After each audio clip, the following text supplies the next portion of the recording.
സുജീദ്, അസ്സലാമു അലൈക്കും വറഹ്മത്തുള്ളാഹി. വലൈക്കും അസ്സലാം വറഹ്മത്തുള്ളാഹി. പ്രോഫ്കോണിൻ്റെ മൂന്നാമത്തെ അൽഹംദുലില്ലാ ദിവസം. നന്നായിട്ട് പോകുന്നു. ഉം. അവസാന ദിനാണെന്ന്. അതെ. അത് കാണാണ്ട് ആ മുഖത്ത് ആ ഒരു ക്ഷീണമൊന്നല്ല, മറിച്ച് നല്ലൊരു പോസിറ്റീവ് എനർജി കാണുന്നുണ്ട്. മാഷാ അല്ലാഹ്, അല്ലാഹു സ്വീകരിക്കട്ടെ. പ്രൊഫ്കോണിൻ്റെ ഇന്നലെയും ഇന്നും വെള്ളിയാഴ്ച മുതൽ തുടങ്ങി ഇന്ന് അവസാനിക്കാനിരിക്കുമ്പോൾ ആ ഒരു സമയത്ത് സ്വാഭാവികമായും കേരളത്തിന് പുറത്തു കൂടിയാണല്ലോ.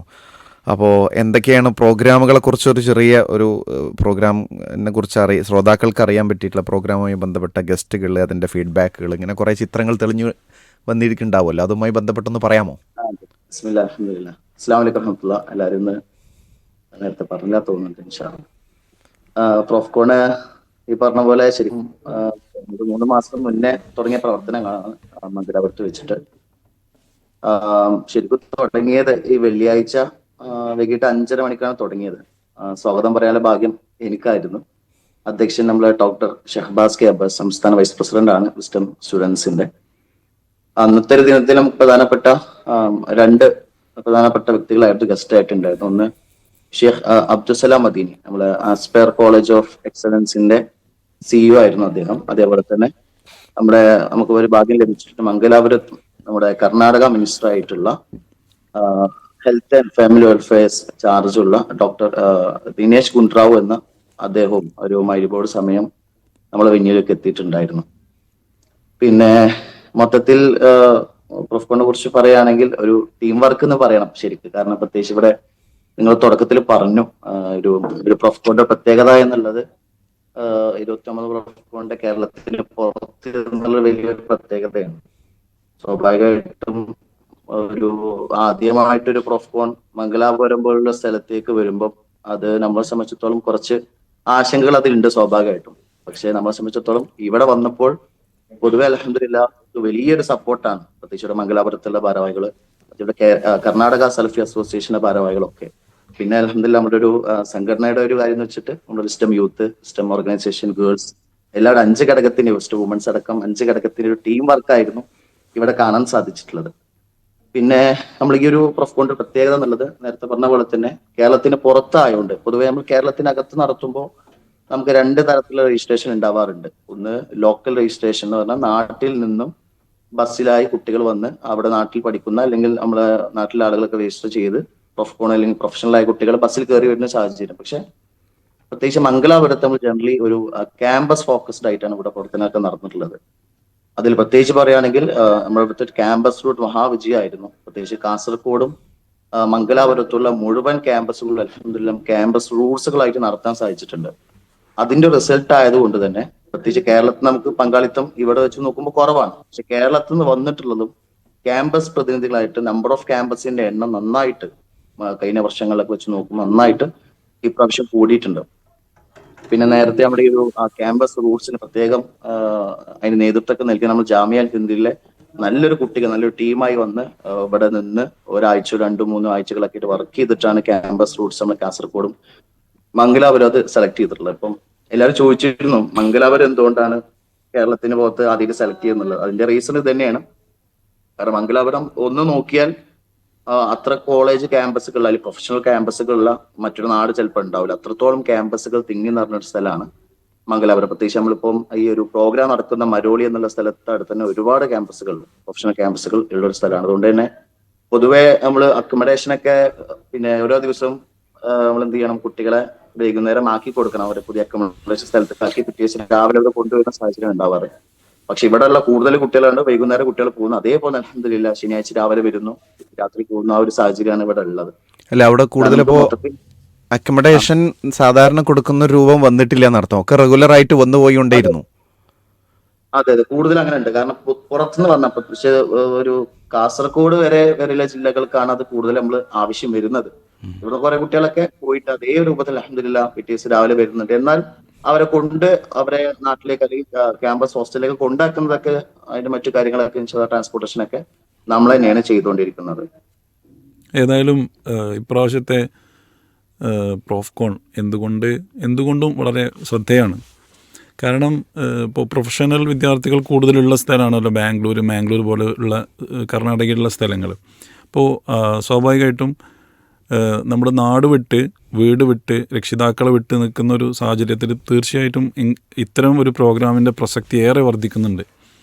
അപ്പം അവിടെ സ്വാഭാവികമായിട്ടും ബാംഗ്ലൂർ പോലുള്ള സ്ഥലങ്ങളിലൊക്കെ നമ്മുടെ ഒരു വേന്യൂ കൊണ്ട് നമുക്കത് മാനേജ് ചെയ്യാൻ കഴിയുന്നുണ്ടോ? സാധാരണ നമ്മൾ പെൺകുട്ടികൾക്കും ആൺകുട്ടികൾക്കും വെവ്വേറെ വെന്യൂ ആണല്ലോ അറേഞ്ച് ചെയ്യാറുള്ളത്.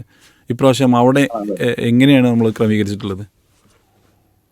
നിലവിൽ നമുക്ക് 3 വേദികളിലായിട്ടാണ് പ്രോഗ്രാം നടക്കുന്നത്. ഒന്ന് നമ്മളെ പ്രൈം എന്നുള്ള വെന്യൂല് ഗേൾസിനും ബോയ്സിനുമായിട്ട് നമ്മൾ സാധാരണ നമ്മളെ മലയാളം പ്ലസ് ഇംഗ്ലീഷ് സംയുക്തമായിട്ടുള്ള ലാംഗ്വേജിൽ നടക്കുന്ന ഒരു പ്രോഗ്രാമാണ്. അതേപോലെ തന്നെ നമുക്ക് ഗ്ലോബൽ എന്നുള്ള വെന്യൂ ആണ്, കംപ്ലീറ്റ് ഒരു ഇംഗ്ലീഷ് വെന്യൂ ആണ്. കഴിഞ്ഞ ഒരു 3 ദിവസമായിട്ട് അൽഹംദുലില്ലാ അത് നടന്നുകൊണ്ടിരിക്കുന്നു. 2 ദിവസമായിട്ട് ഇൻഷാല്ലാ അത് ഇന്നും തുടർന്നുകൊണ്ടിരിക്കുകയാണ്. കംപ്ലീറ്റ് ഇംഗ്ലീഷ് വെന്യൂ ആണ്. അതിൽ അതുമായി ബന്ധപ്പെട്ട സ്പെഷ്യൽ ആയിട്ടുള്ള കുട്ടികൾക്കുള്ള വർക്ക്ഷോപ്പ് വേദികളും ഇതിന്റെ പുറമെ വേറെ നടക്കുന്നുണ്ട്.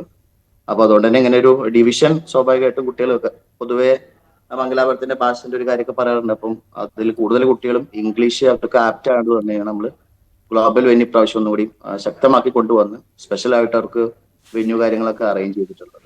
അപ്പോൾ ഈ ഗ്ലോബൽ വെന്യൂവിന് കൂടുതൽ പ്രാധാന്യം ഉണ്ട് നിർത്താം അവിടെ ഇപ്പോൾ അല്ലേ?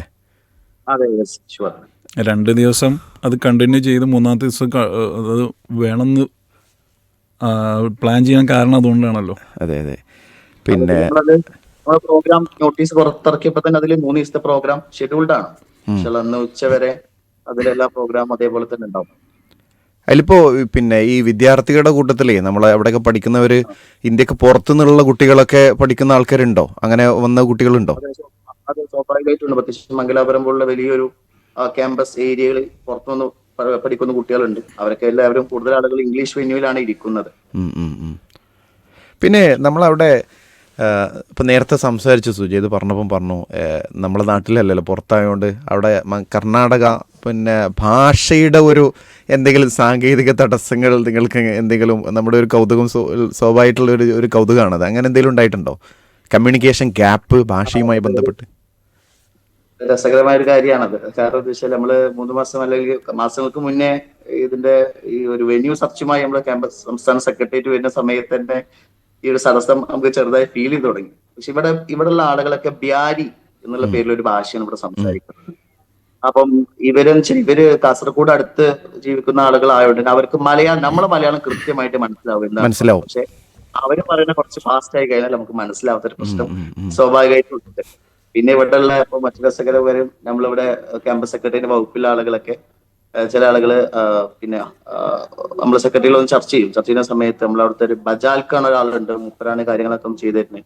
പിന്നെ ഒരു മീറ്റിംഗിൽ വന്നു പറഞ്ഞു ഇവിടെ കുറെ ബജാലായ ആളുകളുണ്ട്, ബജാൽ എന്നുള്ള പേരിലുള്ള ആളുകളുണ്ടെന്ന് പറഞ്ഞു. പിന്നെയാണ് അത് മനസ്സിലാക്കിയത് ബജാൽ എന്നുള്ളത് സ്ഥലപ്പേരാണെന്നുള്ളത്. ഹനീഫ് അങ്ങനെ ബജാൽ എന്നുള്ളത് സ്ഥലപ്പേര്, നമ്മൾ ബജാൽക്കാന്ന് പിന്നെ വിളിച്ചിരുന്നത്. അപ്പൊ അങ്ങനെ ചില പരിചയത്തിന്റെ പ്രശ്നങ്ങളൊക്കെ ഇവിടെ സ്വാഭാവികമായിട്ട് വന്നിരുന്നു. അങ്ങനെ ചില കാര്യങ്ങളൊക്കെ രസകരമായ കാര്യങ്ങൾ. പക്ഷെ നമ്മുടെ കർണാടക എന്തുകൊണ്ടാ അറിയില്ല, മനസ്സിണക്കം കൊണ്ടായിരിക്കും ആ ഒരു തടസ്സം പിന്നെ അങ്ങോട്ട് നമുക്ക് പ്രോഗ്രാം ഒന്നും ഫീൽ ചെയ്തിട്ടില്ല എന്ന് വേണം പറയാം.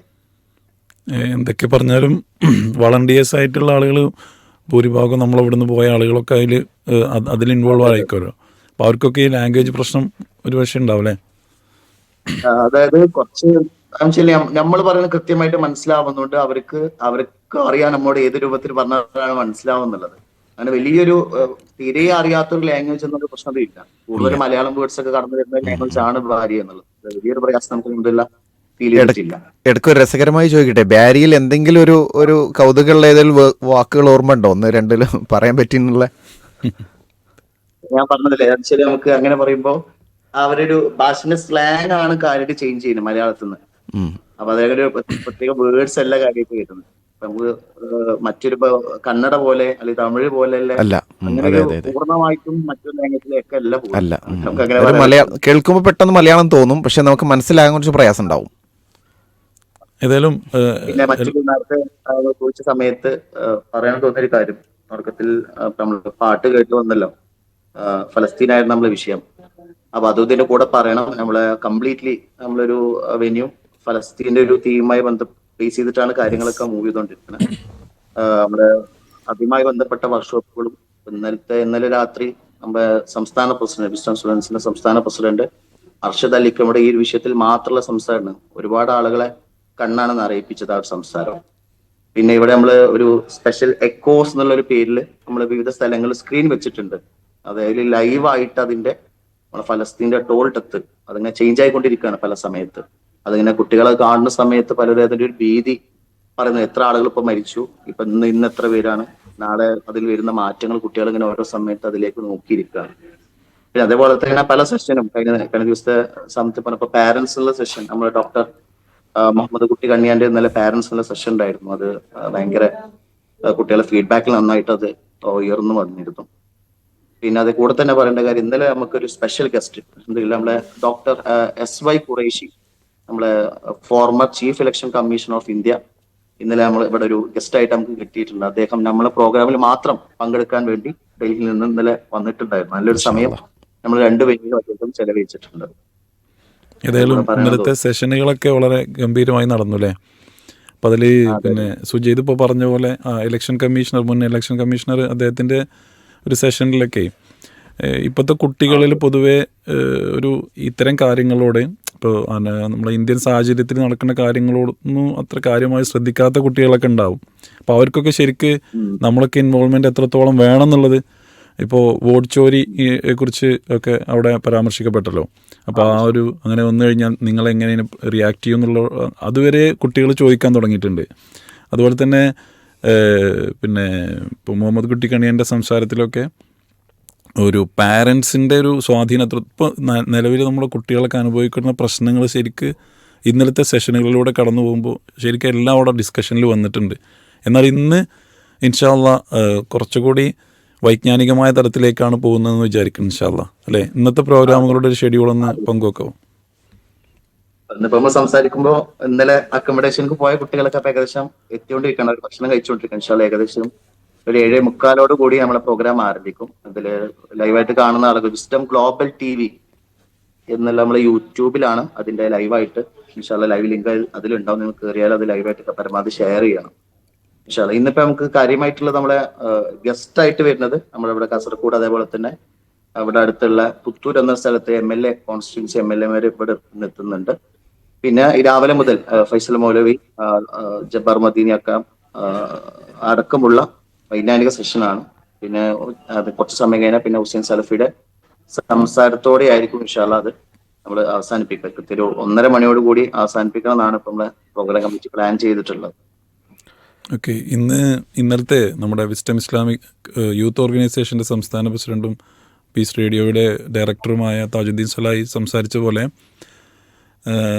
ഒരു കുട്ടി പട്ടം പറത്തുന്ന സമയത്ത് പെട്ടെന്ന് ആ പട്ടം കയ്യിൽ നിന്ന് വിട്ടു പോകുമ്പോൾ ഉണ്ടാകുന്നൊരവസ്ഥ, ആ കുട്ടിയുടെ മനസ്സിലുണ്ടാകുന്നൊരു ആശങ്ക, അതിനൊക്കെ മറികടക്കാൻ പറ്റുന്ന രീതിയിൽ ആ കുട്ടിയുടെ ആശങ്ക എത്രത്തോളം ഉണ്ടാവും, അതുപോലെ നമ്മളൊക്കെ നമ്മുടെ റൂഹ് വിട്ട് പിരിയുമ്പോൾ എന്തായിരിക്കും അവർക്കുണ്ടാകുന്ന അവസ്ഥ എന്നുള്ളൊരു ഫീൽ അൽഹംദുലില്ലാ ഇന്നലത്തെ പ്രോഗ്രാമുകളിലൂടെ കൊടുക്കാൻ സാധിച്ചിട്ടുണ്ട്. ഇൻഷാ അല്ലാഹ് ഇന്നത്തെ പ്രോഗ്രാമിലൂടെ അത് നമ്മുടെ വിസ്ഡം ഇസ്ലാമിക് ഓർഗനൈസേഷൻ്റെ യുവഘടകം സ്റ്റുഡൻസ് ഘടകമായ സ്റ്റുഡൻസിൻ്റെ ഈ ഒരു ലക്ഷ്യത്തിലേക്ക് എത്താൻ സാധിക്കട്ടെ. സുജൈദിന് ഏത് ഭാഗത്തായിരുന്നു ചുമതല കിട്ടിയിരുന്നത് കൂടി പറയൂ. നിലവിലിപ്പം എനിക്ക് ട്രാഫിക് ആൻഡ് പാർക്കിങ്ങിലാണ് ചുമതല ഉള്ളത്. ഇതിന്റെ കാര്യങ്ങളൊക്കെ ചെയ്തുകൊണ്ടിരിക്കുകയാണ്. ഇന്ന് രാവിലെ ഈ അക്കോമഡേഷൻ കുട്ടികളൊക്കെ ഇങ്ങനെ വരുത്തുന്ന ബസ്സുമായി ബന്ധപ്പെട്ട കോളിങ്ങിൽ ഇങ്ങനെ ഇരിക്കുകയായിരുന്നു. അപ്പോഴാണ് ഇപ്പം ലൈവിൽ കയറിയിട്ടുള്ളത്. അതിനാൽ 3 ദിവസങ്ങളായിട്ട് മുതൽ അത് നമുക്ക് യാതൊരു പ്രയാസങ്ങളും ഉണ്ടായിട്ടില്ല. ഇന്നലൊക്കെ രാത്രി 9:30 പ്രോഗ്രാം കഴിഞ്ഞ് 10:00 കൂടി എല്ലാ ആളുകളും മുഴുവൻ ആളുകളും അവർ അക്കോമഡേഷൻ സ്ഥലത്തേക്ക് പോയി. ഇന്നിപ്പോ രാവിലെ അവിടെ എല്ലാവരും ഇവിടെ തിരിച്ചെത്തിയിട്ട് ഭക്ഷണം കഴിച്ചുകൊണ്ടിരിക്കുകയാണ്. ഇൻഷാ അല്ലാഹ് പറഞ്ഞ പോലെ 1:30 അവർക്ക് പോകാനുള്ള എല്ലാ അറേഞ്ച്മെന്റ്സും ഇപ്പൊ നിലവിൽ റെഡിയാക്കി വെച്ചിട്ടുണ്ട്. നല്ലൊരു ടീമോട് കൂടി ടീം വർക്ക് എന്ന് പറയുമ്പോൾ ടീം വർക്ക് ഉള്ളതുകൊണ്ടാണ് ഇവിടെയുള്ള സുജൈദിന് അവിടെ ആ ട്രാഫിക് നിയന്ത്രിക്കാൻ കഴിയുന്നത്. അവിടെ ഉള്ള നല്ല ലോക്കൽ സപ്പോർട്ട് തന്നെയാണല്ലോ അല്ലേ? മാഷാ അല്ലാഹ്. പിന്നെ പൊതുവേ നമ്മളെ പ്രോഗ്രാമുകൾ പൊതുവെ പ്രോഫ്കോണിൻ്റെ മുമ്പ് കുറേ പ്രോഗ്രാമുകൾ ഉണ്ടാവും. പ്രോഫ്കോൺ അതിൻ്റെ ശേഷം പോസ്റ്റ് പ്രോഫ്കോൺ അത് എന്താണ്, നമ്മുടെ ശേഷമുള്ളൊരു പ്രോഗ്രാം എന്താണ് എന്ന് അതിനെക്കുറിച്ചൊന്ന് പറയാമോ? ശരിക്കത് പ്രീ പ്രൊഫ്കോൺ മുതൽ പറഞ്ഞത് നമ്മൾ പ്രൊഫ്കോണ് മുന്നോടിയായിട്ട് കഴിഞ്ഞ 3 മാസങ്ങൾക്ക് മുന്നോടി തന്നെ ഇപ്പം പ്രോഗ്രാമിന്റെ പേരുകൾ ഇപ്പൊ ക്യാമ്പസ് സഫാരി, നമ്മളെ കേരളത്തിലും ഇവിടെ മംഗലാപുരത്തുള്ള മുഴുവൻ ക്യാമ്പസുകളും കയറി ഇറങ്ങുന്ന റൂട്ട്സുമായി ബന്ധപ്പെട്ട് കുട്ടികളെ നേരിട്ട് കണ്ട് സംവദിക്കുന്ന ഒരു കാര്യമാണ് ക്യാമ്പസ് സഫാരി. അതുപോലെ തന്നെ ക്യാമ്പസ് ഡിബേറ്റുകൾ, അതേപോലെ തന്നെ നമ്മൾ 2 കോൺഫറൻസുകൾ നടത്തി. എഞ്ചിനീയേഴ്സ് മെഡിക്കൽ കോൺഫറൻസ് കൊല്ലത്ത് പ്രാവശ്യം നടത്തിയിരുന്നു. എഞ്ചിനീയർ സ്റ്റുഡൻസിന് മാത്രമായിട്ട് നമ്മുടെ TKM കോളേജ് വെച്ചൊരു കോൺഫറൻസ് നടത്തി. അതേപോലെ തന്നെ മെഡിക്കൽ ലീഡേഴ്സ് മീറ്റിംഗ് നടത്തി. പിന്നെ നമ്മൾ എല്ലാ ആഴ്ചകളും നടക്കുന്ന CRE in the shade of Quran എന്നുള്ള പേരിൽ CRE നടക്കുന്നുണ്ട്. അതിന്റെ കൂടുതൽ ക്യാമ്പസുകൾക്ക് അതിന്റെ പ്രചാരണവും മറ്റും കാര്യങ്ങളും നടത്തിയിട്ടുണ്ട്. ഇങ്ങനെ തുടങ്ങിയ അനേകം പരിപാടികളാണ് കഴിഞ്ഞൊരു 3 മാസത്തിന്റെ അടുത്ത് നമ്മൾ നടത്തിയിട്ടുള്ളത്. അപ്പൊ ശരിക്കും ഇതിന്റെ ഒരു തുടർച്ച തന്നെയായിരിക്കും ഇൻഷാല്ല നമ്മളെ പോസ്റ്റ് പ്രൊഫ്കോണിലുള്ളത്. അതിൽ കാര്യമായിട്ട് നമ്മൾ ഫോക്കസ് ചെയ്യാൻ ഇൻഷാല്ല നമ്മൾ CR നമ്മളെ കണ്ടിന്യൂസ് റിലീജിയസ് എഡ്യൂക്കേഷൻ എന്ന് പറയുന്ന നമ്മൾ ഇൻ ദ ഷെയ്ഡ് ഓഫ് ഖുറാൻ എല്ലാ ആഴ്ചകളും കുട്ടികൾക്ക് ദീനിന്റെ കുറച്ച് കാര്യങ്ങൾ പഠിക്കാൻ പറ്റുന്ന ഒരു സദസ്സ് ഉണ്ടാവുക എന്നുള്ളതാണ്. അതിന് പുറമെ പിന്നെ അതത് ഇപ്പം മെഡിക്കൽ ലീഡേഴ്സ്, മെഡിക്കൽ രംഗത്ത് പഠിക്കുന്ന കുട്ടികൾക്ക്, എഞ്ചിനീയർ രംഗത്ത് പഠിക്കുന്ന കുട്ടികൾക്ക് ആ രംഗവുമായി ബന്ധപ്പെട്ട് അവർക്ക് കിട്ടേണ്ട കാര്യങ്ങളൊക്കെ തുടർച്ചയുണ്ടാവും എന്നുള്ളത് ഉറപ്പുവരുത്താനാണ് ഇപ്പൊ നിലവിൽ ഇൻഷാ നമ്മൾ ചെയ്തിട്ടുള്ളത്. ഇപ്പൊ ഈ പറഞ്ഞിട്ടുള്ള ക്യാമ്പസ് ഡിബേറ്റുകളാവട്ടെ, ക്യാമ്പസ് സഫാരികളാവട്ടെ, അതൊക്കെ ഇൻഷാല്ല അടുത്ത ക്യാമ്പസ് ഡിബേറ്റിന്റെ കാര്യങ്ങളൊക്കെ അതിന്റെ ഡേറ്റും കാര്യങ്ങളൊക്കെ ചർച്ച നടന്നുകൊണ്ടിരിക്കുന്ന സമയം തന്നെയാണ് ഇപ്പോഴും. അപ്പൊ അത് തുടർച്ച ഉണ്ടാവും എന്നുള്ളത് തന്നെയാണ് ഇൻഷാല്ല നിലവിലുള്ളത്. അൽഹംദുലില്ലാ. അവസാനത്തെ ഒരൊറ്റ ചോദ്യം കൂടിയുണ്ട്. ഓക്കെ. ഇതിൻ്റെയൊക്കെ ഇത്രയും വലിയ ഒരു ഭാരിച്ച പ്രോഗ്രാമിൻ്റെ സാമ്പത്തികമായിട്ടുള്ള കാര്യങ്ങളെ എങ്ങനെയാണ് അതിൻ്റെ ആ ബാധ്യത എങ്ങനെയാണ് നമ്മൾ കാണുന്നത് എന്നുള്ളൊരു പ്ലാൻ? ഇൻഷാല്ലാ വലിയൊരു ഓഡിറ്റോറിയത്തിലും എല്ലാ സൗകര്യത്തിലും ഉള്ള കുട്ടികൾക്കുള്ള ഭക്ഷണം, അവർക്കുള്ള താമസം, എല്ലാ കാര്യങ്ങളും ഉള്ളൊരു വലിയ പ്രോഗ്രാമിന് കുട്ടികളുടെ അടുത്ത് നമ്മൾ ക്യാഷ് വാങ്ങാന്ന് പറഞ്ഞാൽ അത് കുറച്ച് വലിയ എമൗണ്ട് ആയിരിക്കും സ്വാഭാവികമായിട്ടും. അപ്പൊ അത് നമുക്ക് ഒരിക്കലും സാധ്യമല്ല. കഴിഞ്ഞ ഏത് പ്രൊഫ്കോൺ നോക്കുകയാണെങ്കിൽ നമ്മളെ കുട്ടികളിൽ അല്ല ഇതിന്റെ ചെലവുകളോ അല്ലെങ്കിൽ സാമ്പത്തിക ബാധ്യത നമ്മൾ ഏറ്റെടുത്തിട്ടുള്ളത്. ഇത് നമ്മളെ നാട്ടിലും അതേപോലെ തന്നെ പ്രത്യേകിച്ച് ഇപ്പൊ ഇന്നത്തെ സാഹചര്യത്തിലും നമ്മുടെ നാട്ടിലേക്കുള്ള മനസ്സുകളായ ആളുകൾ തരുന്ന ചെറിയ എമൗണ്ട് മുതൽ തുടങ്ങി വലിയ എമൗണ്ടുകൾ ഒക്കെ പിന്നെ സ്വരുക്കൂട്ടി ഉണ്ടാക്കുന്ന ചെലവിലാണ് ഈ പ്രോഗ്രാം കഴിഞ്ഞു പോകുന്നത്. അത് ഈ പറഞ്ഞ പോലെ അതിന്റെ കാര്യങ്ങളിപ്പം ഇതിന്റെ കൂടെ തന്നെ ഫിനാൻസിങ് നമുക്ക് ഉണ്ട്, അത് ശക്തമായിട്ട് പ്രവർത്തിച്ചുകൊണ്ടിരിക്കുകയാണ്. പക്ഷെ ചില ആശങ്കകൾക്ക് നമ്മളിപ്പം സ്വാഭാവികമായിട്ട് എല്ലാ പ്രോഗ്രാം കഴിഞ്ഞ് നമുക്ക് ആശങ്കകൾ ഉണ്ട് ഇപ്പം. അപ്പൊ അതിൽ സഹായിക്കാൻ പറ്റിയ ആളുകൾക്ക് സഹായിക്കാം. പ്രത്യേകിച്ച് പീസ് റേഡിയോയിൽ ഫീഡ്ബാക്ക് ഓപ്ഷൻ ഒക്കെ ഉണ്ടെങ്കിൽ ഇൻഷാല്ല അതിൽ ഒരു പിന്നെ നിങ്ങൾക്ക് ചെയ്യാൻ പറ്റുന്ന ഒരു കാര്യം ഇൻഷാല്ല അറിയിച്ചാൽ അതുമായി ബന്ധപ്പെട്ട ലിങ്കും കാര്യങ്ങളൊക്കെ ഷെയർ ചെയ്യാൻ പറ്റുമെന്നാണ് ഇൻഷാല്ല നമ്മളെ സാങ്കേതികം അനുവദിക്കാൻ പറ്റുന്ന വിചാരിക്കുന്നത്. ഇൻഷാല്ല അങ്ങനെയാണ് പറയേണ്ടത്. അപ്പൊ അതിന്റെ കാര്യങ്ങൾ നടന്നുകൊണ്ടിരിക്കുന്നുണ്ട്. ഇൻഷാല്ല അതിന്റെ ഒരു ടെൻഷൻ മറ്റൊരു സൈഡിലുണ്ട്. അതിന് 1.5 കൂടി ഇൻഷാല്ല പ്രോഗ്രാം തീരുമ്പോൾ തന്നെ ആ ഒരു കുഴപ്പമില്ലാതെ കടമില്ലാതെ തീരണം എന്നുള്ളതാണ് ഇൻഷാല്ല നമ്മുടെ ഒരു സംഘാടകരുടെ ആവശ്യം. ഓക്കെ, ഇൻഷാ അല്ലാഹ്. ബാറക്കല്ലാഹു ഫീക്കും, ജസാക്കുമുല്ലാഹു ഖൈറ. ഈ ഒരു സമയത്ത് പ്രോഫ്കോൺ വിശേഷങ്ങൾ പങ്കുവച്ചത് നമ്മുടെ സുജൈദ് ആയിരുന്നു. സുജൈദ്, ജസാക്കല്ലാഹു ഖൈറ.